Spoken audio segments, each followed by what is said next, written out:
जरा सोचें, एक तहजीब जो अहराम मिस्र से भी पुरानी हो, जो हजारों साल से कायम हो और आज भी दुनिया की एक ताकतूर तरीन कौम हो, ये है चीन। शाहों, फलसफियों, सिपाहियों, शायरों और इनकलाबियों की सरजमीन ये है दुनिया की सबसे तवील और मुसलसल चलने वाली तहजीब की कहानी। चीन की तारीख सिर्फ बादशाहों की फहरस्त नहीं, बल्कि ये इंसानियत के इर्तिका, इल्म, जंग, ईजादात और इनकलाबात का एक सफ़र है। कागज़, बारूद, कुतुबनामा, रेशम, इन सब की इब्तदा यहीं से हुई। आज हम देखेंगे कि किस तरह एक कदीम तहजीब वक्त के साथ साथ बदलती गई और दुनिया को बदलती गई। आगाज दीवमालाई दूर। कहा जाता है कि चीन के इब्तदाई हकमरान इंसान नहीं, बल्कि देवता जैसे किरदार थे, जिन्हें 3 फरमा रवा और 5 बादशाह कहा जाता है।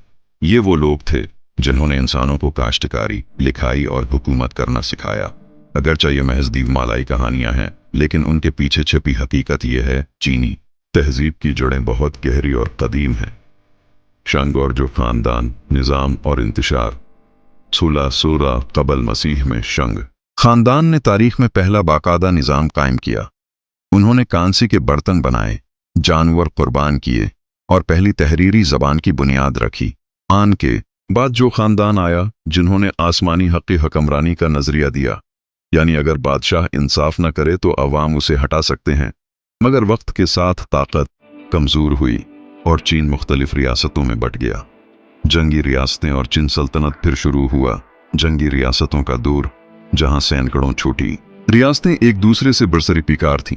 इसी दौर में कन्फ्यूशियस पैदा हुआ, जिसकी तालीमात ने चीनी समाज की बुनियाद रख दी। और फिर आया चीन का पहला बादशाह चिन शी हुआंग ने तमाम रियासतों को मुत्तहद किया, कानून, लिखाई और सड़कों को एक जैसा बनाया और दीवारी चीन की बुनियाद रखी। लेकिन उसकी सख्त हुक्मरानी ने लोगों को नाराज कर दिया और चीन सल्तनत ज्यादा देर न चल सकी। हान खानदान, सुनहरी दौर। चीन के बाद हान खानदान आया और यही दौर चीन का पहला सुनहरी दौर कहलाया। रेशम की शाहराह बनी, कागज ईजाद हुआ, साइंस और फलसफा तरक्की करने लगे। रोमन सल्तनत भी चीन को जानती थी। बतौर रेशम की सरजमीन, चीन ने खुद को दुनिया का मरकज समझना शुरू किया, जिसे वो चोंगो यानी दरमियानी सल्तनत कहते हैं। तांग, सोंग और मंग द्वारहान के बाद आए तांग और सोंग खानदान, जिन्होंने अदब, फनून लतीफ़ा, छापा खाना, कुतुबनुमा और बारूद की बुनियाद रखी। तांग दौर में शायरी, मूसीकी और रवादारी उरूज पर थी। सोंग दौर में टेक्नोलॉजी ने जादू दिखाया। फिर मंग दौर आया, जिन्होंने ममनुआ शहर बनाया और बहरी महमात रवाना की।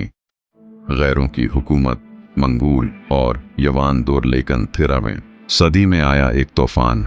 मंगोल चंगेज़ खां के पूते कबलाई खां ने यवान सल्तनत कायम की।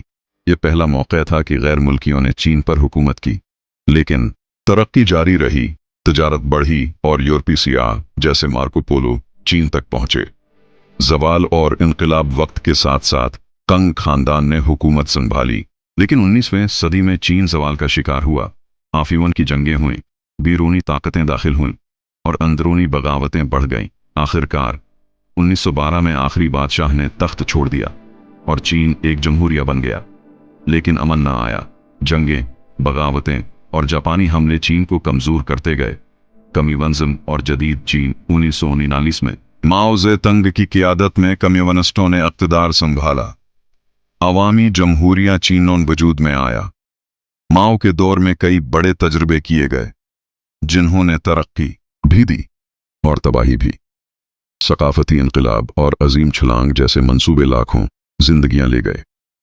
माओ की वफात के बाद दींग जियाओपिंग आए, जिन्होंने मईशत को खोल दिया, सरमायादारी निज़ाम को अपनाया और चीन को सनाती ताकत बना दिया।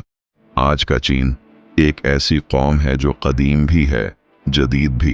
एक तरफ अजीम रवायात, दूसरी तरफ टेक्नोलॉजी, फैक्ट्रियां और चांद पर जाने के ख्वाब। चीन की तारीख एक दायरा है, हर ज़वाल के बाद एक नया उरूज। और शायद इस कौम की सबसे बड़ी कहानी अभी लिखी जा रही है।